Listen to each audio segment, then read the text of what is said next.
ഒരിടവേളയ്ക്ക് ശേഷം മീൻ വിറ്റ് വൈറലായ ഹനാൻ വീണ്ടും വാർത്തകളിൽ നിറയുകയാണ്. മീൻ വിൽപ്പനയ്ക്ക് ശേഷം മലയാളികൾ നെഞ്ചിലേറ്റുകയും പിന്നീട് രൂക്ഷമായി വിമർശിക്കുകയും ചെയ്തിട്ടുണ്ട്. ഇത്തവണ ഹനാൻ ഹുക്ക വലിക്കുന്ന ഒരു വീഡിയോ ആണ് സോഷ്യൽ മീഡിയയിൽ വൈറലാകുന്നത്. മീൻ വിറ്റ് നടന്നവർ ഇപ്പോൾ പണവും സൗകര്യങ്ങളുമായപ്പോൾ ആഡംബര ജീവിതം നയിക്കുന്നു എന്ന തരത്തിലാണ് സോഷ്യൽ മീഡിയ ഈ വിഷയം ഏറ്റെടുത്തിരിക്കുന്നത്. ഇവർക്കെതിരെ നിയമ നടപടിക്ക് ഒരുങ്ങുകയാണ് ഹനാൻ. ഇടപ്പള്ളി മാരിയറ്റ് ഹോട്ടലിൽ നിന്നുള്ള ചിത്രങ്ങളും വീഡിയോകളുമാണ് ഇപ്പോൾ പ്രശ്നം.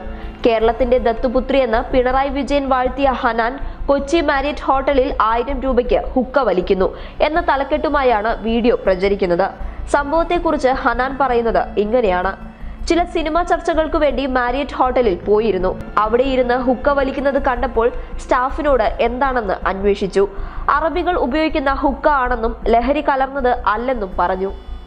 ഒരു കൗതുകം തോന്നിയപ്പോൾ വലിച്ചതാണ്. ആ സംഭവമാണ് പകർത്തി പ്രചരിപ്പിച്ചത്.